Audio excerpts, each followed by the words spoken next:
The live TV, सच सबसे आगे। बशीर बद्र ने लिखा है कि शोहरत की बुलंदी भी पल भर का तमाशा है, जिस डाल पे बैठे हो वो टूट भी सकती है। नमस्कार दोस्तों, मेरा नाम है जयंती झा और आप देख रहे हैं द लाइव टीवी।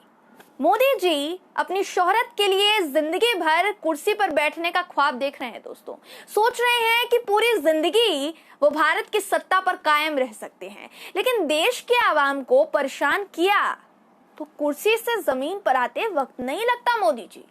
दोस्तों, हिंदुस्तान में अब ये सरकार मुस्लिम समुदाय को ये जताने की जुगत में जुट गई है कि भाई शुक्रिया अदा करो हमारा, शुक्रगुजार रहो हमारे कि तुम्हें भारत में जगह दी है, वरना कब का तुम्हें भारत से निकाल दिया होता। इसी तरह का सलूक मुस्लिम समुदाय के साथ हो रहा है दोस्तों। खबर दिल्ली के फिरोज शाह कोटला की मस्जिद से है, जहां नमाज करने के लिए मुस्लिम समुदाय को सरकार इजाजत नहीं दे रही है। हालांकि दिल्ली सरकार ने आस्था को ना रोकने के लिए नमाज करने पर कोई भी पाबंदी नहीं लगाई है, कोई रोक नहीं लगाई है। साफ सुथरा आदेश दिया था कि नमाज पर कोई पाबंदी नहीं लगाई जाएगी। लेकिन इस मस्जिद में जब इमाम साहब पहुंचते हैं तो उन्हें नमाज पढ़ने नहीं दिया जाता। रखवाली करने वाले गार्ड ने उन्हें अंदर जाने से रोक दिया। 3 टाइम की नमाज होती है दोस्तों, लेकिन इमाम साहब ने वीडियो में बताया है, जो वीडियो हम आपको आगे दिखाएंगे, उस वीडियो में उन्होंने बताया है कि उनसे कहा गया है कि अगर नमाज पढ़ेंगे तो सिर्फ और सिर्फ 2 टाइम ही आपको नमाज पढ़ने की इजाजत दी जा सकती है, और इसके लिए भी आपको ऑनलाइन टिकट बुक करके दिखाना पड़ेगा हमें कि आपने टिकट लाया है, उसके बाद ही आपको नमाज पढ़ने की इजाजत दे सकते हैं भाई।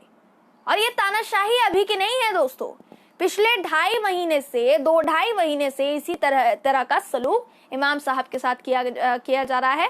और जो लोग नमाज अदा करने के लिए मस्जिद पहुंचे उनको भी यही कहा गया, जैसा वीडियो में इमाम साहब ने बताया है। उन्होंने ये भी बताया कि जुम्मे रात और जुम्मा की नमाज को बैन कर दिया गया है। आपको इमाम साहब का ये वीडियो दिखाते हैं, देखिए। वही कोटला फिरोज है जो हमारे पुरखों से हम सुनते आ रहे हैं, देखते आ रहे हैं। यहाँ पे नमाज पढ़ने के लिए मना करा जा रहा है। ये हमारे इमाम साहब खड़े हुए हैं, ये और तमाम लोग खड़े हुए हैं। गार्ड की तरफ से आकर ये हुआ है कि यहाँ पर मगरिब की नमाज नहीं होगी। इमाम साहब को भी बाहर निकलने का ऑर्डर दे दिए जा रहे हैं। ये आप हमारे इमाम साहब से ताल्लुक कर रहे हैं। जी इमाम साहब फरमाइए। यहाँ बहुत ज़्यादा परेशानियाँ हो रही है, पिछले 2-2.5 महीने से परेशानी हो रही है। जुम्मे की नमाज भी नहीं होने दे रहे हैं।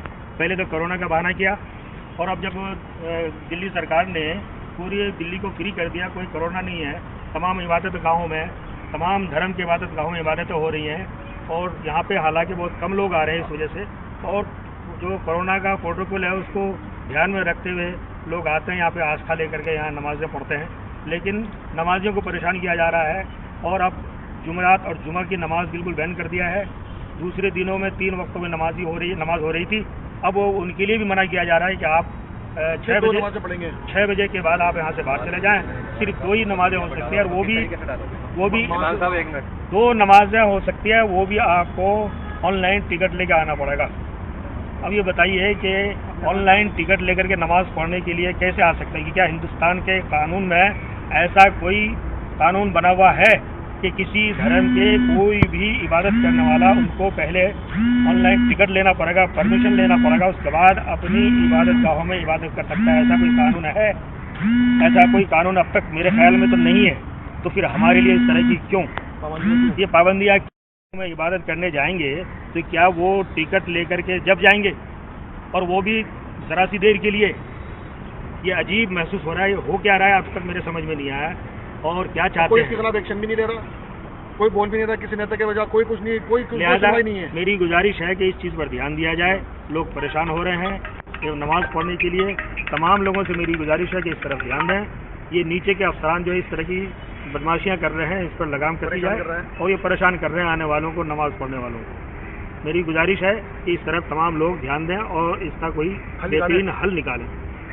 मेहरबानी कीजिए। एक बात कि इमाम साहब को नमाज अदा करने की इजाजत नहीं दी जा रही, जबकि ये मस्जिद मुस्लिम वक्फ बोर्ड के अंतर्गत आती है, मुस्लिम वक्फ बोर्ड के अंदर आती है। लेकिन इस मस्जिद के रखरखाव के लिए सरकार के पहरेदारों को अंदर तैनात किया गया है और बाहर तैनात किया गया है, जो बिना टिकट के किसी को भी अंदर नहीं जाने देंगे। अब दोस्तों, आपको बता दूं कि पिछले साल यानी 2020 की एक रिपोर्ट के मुताबिक, जो हम आपको स्क्रीन पर दिखा रहे हैं, ये कहा गया था कि कोविड प्रोटोकॉल के तहत इमाम साहब पर कोई पाबंदी नहीं है। इमाम साहब को मस्जिद में नमाज पढ़ने की इजाजत दी जाएगी, जबकि कोई भी आम शख्स अगर नमाज अदा करने आता है तो उसे टिकट खरीद कर अंदर जाने की इजाजत है। हम फिरोज शाह कोटला मस्जिद की बात कर रहे हैं और वो टिकट होगी कितने रुपए की? 25 रुपए की। हो सकता है कि अभी इस जो टिकट के जो 25 रुपए का अमाउंट है वो और भी बढ़ा दिया गया हो, क्योंकि लगभग 1 साल हो चुका है। जब तानाशाही बढ़ गई तो फिर कीमत भी बढ़ गई होगी।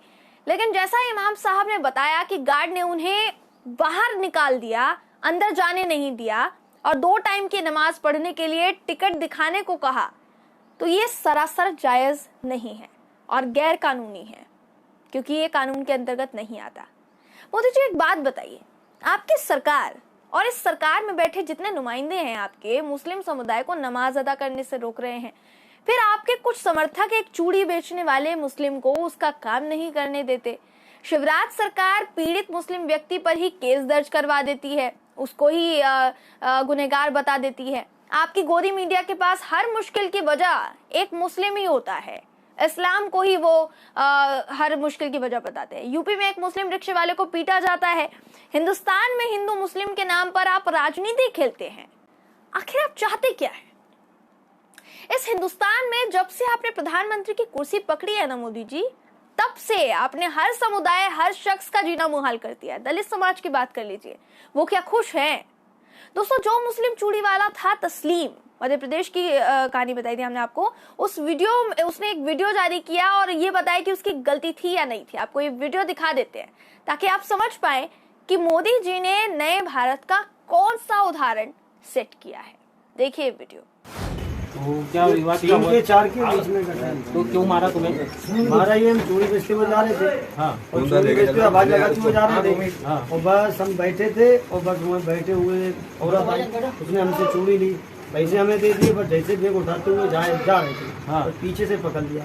ये तो वो जैसे बोल रहा है कि छेड़छाड़ी करी, ऐसा कुछ हुआ था क्या? झूठ बात है ना? हमने पुलिस लेके मोहल्ले में भी तक गए थे, थाने गए थे? थाने भी गए। तो थाने वाले ने क्या बोला? थाने वाले गए, थाने वाला के ठीक है, वो बजरंग दल वाले, लेकिन जो भी किया सब गलत किया है, लेकिन अब तुम अपनी जान बचा के निकालो। थाने वाले ऐसा बोल रहे लेकिन हैं? माल मिलेगा नहीं तुम्हारा, माल तो सारा बंटवा दिया है। पैसा जो हमारा खोसा था वो पैसे भी निकाला, वीडियो में पैसे भी निकाल दिया हो। पैसे अंदर हम निकालने रहे, कितने पैसे 3-4 लोग चिमट गए, 45-48 रुपये ऐसे थे कुछ, तो अंदर चिमट के फिर निकाल दिए हमारे। फिर वो पैसे हमारे फिर 1000 रुपये फाइल को पुलिस वाले ने उनसे दिलवाए। तो आप कहाँ के रहने वाले हो? यूपी हरदोई। क्या नाम है आपका? तस्लीम। तस्लीम भाई। तो अभी तुम थाने गए तो रिपोर्ट नहीं लिखी उन्होंने? थाने गए थे, लेकिन वो पुलिस वाले थे, सब एक दरोगा था। हाँ, लेकिन दरोगों ने पता नहीं, हमको जानते नहीं कौन पुलिस वाला दरोगा था, लेकिन दरोगा के जब वो पुलिस वाले बैठे, हमारा नंबर ले जाओ। हाँ, कि वो तुम्हारी मदद करेंगे। तुम अकेले गए थे थाने? जैसे मारा, हम बात का पता लगाया, पूछा, हमने कहा किससे सपोर्ट रख दो लोग से भाई, हमने कहा माल दिला दो, हमारा भेज दिला दो, तो वापस जाओगे तो और मार डालेंगे तुम्हें, तो तुम यहाँ से अब निकल जाओ। पुलिस वाले खुद बोल रहे थे। कौन से थाने गए थे तुम? वो ब्रिज है, उज्जैन वाला पुल है, उसके बगल में चौकी है। बाणगंगा की बात है ना? गोविंदपुरा में आता है, गोविंदपुरा में लगता है। तो वहीं पे गए, तो पुलिस वाले साथ में गए, वहाँ गवाही लिया। एक आदमी ने बताया कि इसकी कोई गलती नहीं है, ये लोग खुद ही मारते ले आए मुझे। यहाँ पे माल घोंस लिया, मोबाइल भी तोड़ दिया। उसके बाद ये बहाना लगाने लगे कि ये कौन है, मुसलमान है, मुसलमान है। मुसलमान नाम पूछ के ज्यादा मारा है, मारा ज्यादा। वो ये भी बोल रहा था कि 52,000 का बदला लिया। हम जब हमारे मुँह से वो खुलवाएं कि तुम बोलो मुसलमान हो, तो पहले नाम हमने गलत ये वीडियो उनके उधर वाले उतार रहे थे? हाँ, उधर वाला कोई था। तो तुम अक्सर वहीं जाते हो क्या माल बेचने? पहली बार गए उधर, जाते अक्सर हैं, जाते पूरे इंदौर में घूमते। जी, तो तस्लीम ने भी बता दिया कि ये चाहते क्या है। देखिए, सरकार का मकसद दोस्तों बिल्कुल साफ है, बिल्कुल साफ तरीके से नजर आ रहा है। ये सब कुछ चुनाव का खेल है। और जब बात आती है बीजेपी की, तो चुनाव के लिए तो ये जमीन में धंस जाने को तैयार रहते हैं, जमीन में गिर जाने को तैयार रहते हैं। आपने देखा होगा कई चुनाव में बीजेपी का असल चेहरा। बंगाल चुनाव की बात कर लीजिए दोस्तों, अगले साल विधानसभा चुनाव होने वाला है, उसके बाद 2024 का जो लोकसभा चुनाव होने वाला है ना, बीजेपी को उसने नीचता पर उतरने के लिए मजबूर कर दिया है। अब आप खुद सोचिए, पिछले 2-3 महीनों के अंतराल में मुस्लिमों के साथ और बाकी लोगों के साथ इतना सताए जाने की खबर क्यों सामने आ रही है? और ज्यादातर यूपी से और देश की राजधानी दिल्ली से है। यूपी में मस्जिदों पर प्रहार हो रहा है, हरियाणा में मस्जिदों पर प्रहार हो रहा है, मुस्लिम व्यक्ति के साथ बदसलूकी हुई, फिर दिल्ली के जंतर मंतर की बात कीजिए, वहां पर पत्रकार से जय श्री राम बुलवाया इनके चंद नुमाइंदों ने। उसके बाद फिरोज शाह कोटला मस्जिद की ये जो खबर सामने आई है, जो हमने आपको अभी बताई, भाजपा शासित राज्य मध्य प्रदेश में एक मुस्लिम चूड़ी वाले को पीटना, ये सब चुनाव का गेम है, इनका चुनाव का गेम है। ऊपर से तानाशाही देखिए इनकी, इनसे सवाल पूछो तो इनके मंत्री कहते हैं कि अफगानिस्तान चले जाओ भाई, क्यों तुम्हारा हिंदुस्तान है। अब ये तानाशाही है, लेकिन मैं डंके की चोट पर कह रही हूं कि ये मोदी शाही है। और एक बात कि ये देश इस देश की जनता का है। अगर हुक्म जमाने की कोशिश करोगे ना तो जनता बटन दबाने में देर नहीं लगाती मोदी जी। इस देश में अभी लोकतंत्र जिंदा है, ये याद रखिएगा। बहरहाल दोस्तों, इस वीडियो पर क्या है आपकी राय, कमेंट बॉक्स में कमेंट करके जरूर बताइएगा। अगर आपको ये वीडियो पसंद आया हो तो वीडियो को लाइक और शेयर करना ना भूलें। फिर मुलाकात होगी आपसे किसी ऐसी ही खबर के साथ, तब तक के लिए नमस्कार। द लाइव टीवी, सच सबसे आगे।